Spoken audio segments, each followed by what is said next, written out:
जितने इलीगल काम है वो कांग्रेस पार्टी से मुझे लगता है एक्सपेक्ट कर सकते हो। तो मुझे नहीं लगता कि ये गलत तरीके से हथियाना और इसकी डिटेल्स कहाँ तक की सच्ची हैं।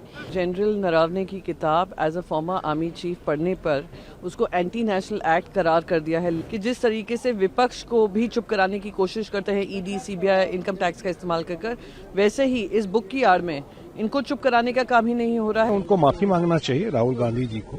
जनरल नरवाने भी दे दिए, पेंगुइन जो पब्लिशर है उसने भी कह दिया कि बुक अनपब्लिश्ड है। स्पीकर साहब भी हाउस में बार बार यही रूलिंग दे रहे थे कि आप अनपब्लिश्ड बुक को कोट नहीं कर सकते। सेंसेशन क्रिएट करने के लिए सारा बात कर रहे थे। कांग्रेस पार्टी और उसके नेता वो सरकार का और मोदी जी का विरोध करते करते अब उनका स्टेज चला गया है कि देश का विरोध करने लगे। अच्छी बात है कि भारतीय जनता पार्टी के कार्यालयों में ऑफिसेज में गाया जाएगा, क्योंकि जब वंदे मातरम पे चर्चा हो रही थी वो लोग कंफ्यूज हो रहे थे वंदे भारत के साथ, तो एटलीस्ट उनको अंतर तो पता चलेगा। रोज जब बोलेंगे वंदे मातरम गाना गाएंगे तो उनको वंदे भारत और वंदे मातरम में क्या डिफरेंस होता है वो समझ में आएगा। मैम, जनरल नरवाने ने एक बार स्पष्टीकरण कर दिया है, पेंगुइन ने भी पहले स्पष्टीकरण किया इस पर कि फ्री बुक और उसके अनऑथराइज्ड सर्कुलेशन की बात को लेकर। मैं फिर से कहूंगी, जनरल नरावने की किताब as a former army chief पढ़ने पर उसको एंटी नेशनल एक्ट करार कर दिया है लिटरली, क्योंकि एलओपी को बोलने नहीं दिया।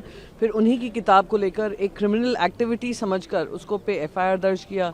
सब जानते हैं सच्चाई क्या है, शायद फॉर्मर आर्मी चीफ भी जान गए हैं कि जिस तरीके से विपक्ष को भी चुप कराने की कोशिश करते हैं ईडी, सीबीआई, इनकम टैक्स का इस्तेमाल कर, वैसे ही इस बुक की आड़ में इनको चुप कराने का काम ही नहीं हो रहा है। साथ ही साथ सारे ही सर्विंग आर्मी चीफ्स और आर्म्ड फोर्सेस के चीफ्स को ये संदेश दिया जा रहा है कि हमारे कार्यकाल में लिए हुए आपके कोई भी काम या निर्णय पे आप चर्चा नहीं कर सकते हैं। आप कहाँ तक लोगों को चुप करेंगे? तो ये स्पष्टीकरण नहीं था, ये उनके पास कोई चारा ना रहकर उन्होंने काम किया है। मैं कहती हूँ बहुत ही शेमलेसनेस है कि महिलाएं अपनी कुर्सी छोड़कर किसी की भी कुर्सी पे कैसे आ सकती हैं। वो तो प्राइम मिनिस्टर की कुर्सी के पास था, इस तरह से घेर के आप क्या फिजिकली अटैक करना चाहती थी? और एक और क्वेश्चन, और इसी प्रकार अगर पुरुष महिलाओं की कुर्सी को घेर लेते तो महिलाएं क्या कहती? अपना जेंडर कार्ड खेलती। मैं हमेशा महिलाओं के साथ होती हूँ, उनके लिए खड़ी होती हूँ और उनके लिए लड़ती हूँ, लेकिन यहाँ पूरी तरह से वो महिलाएं गलत हैं। ये एक वैसे ही प्रोटोकॉल नहीं बनता। आप पार्लियामेंट में हो, डिसिप्लिन में रहना चाहिए आपको। इस तरह से आकर किसी की कुर्सी का घेराव करना, आप अपनी आप को नीचे गिराने की उस पे हैं। और इसमें अगर पुरुष खाली ना करते वो जगह जो उन्होंने बहुत अपना अच्छा व्यक्तित्व दिखाते हुए वहाँ से कुर्सियाँ ही खाली कर दी, ये तो कोई भी एलिगेशन लगा देती है उनके ऊपर। तो इस तरह का बर्ताव, ऐसे लोगों को पार्लियामेंट में आने का है ही नहीं हक।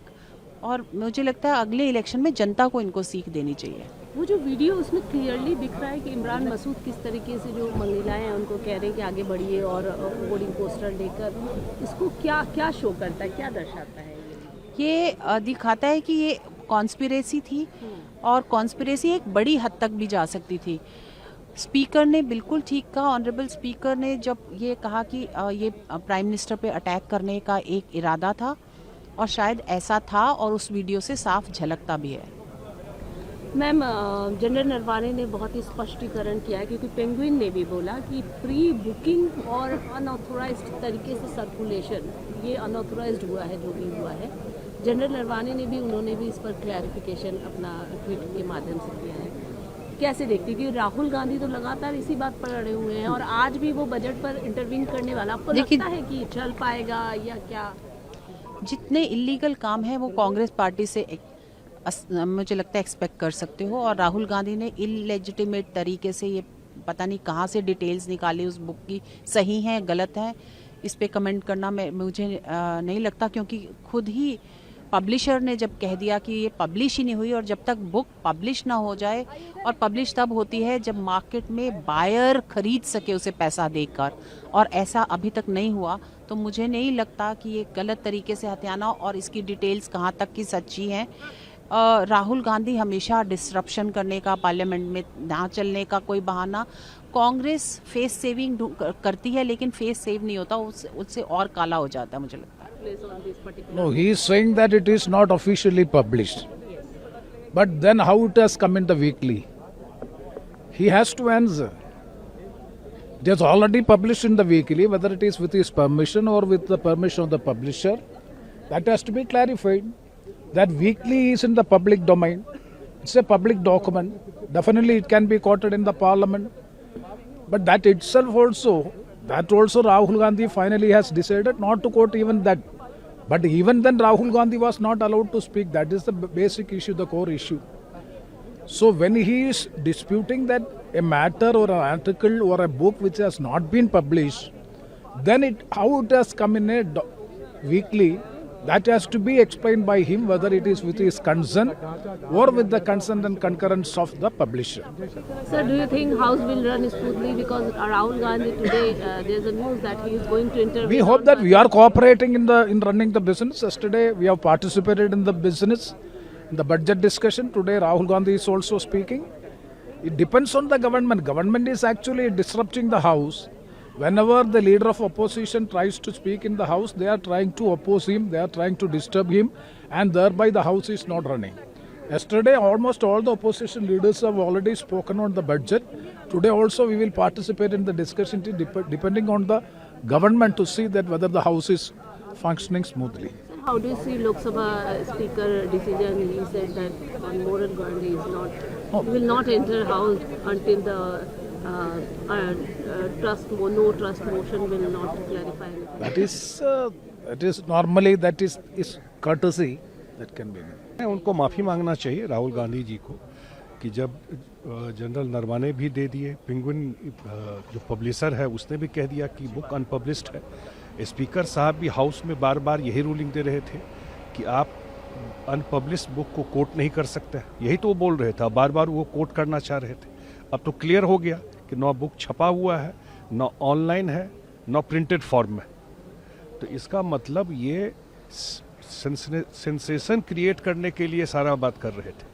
और मैं जो हम लोग देख रहे हैं कि कांग्रेस पार्टी और उसके नेता वो सरकार का और मोदी जी का विरोध करते करते अब उनका स्टेज चला गया है, कोई देश का विरोध करने लगे।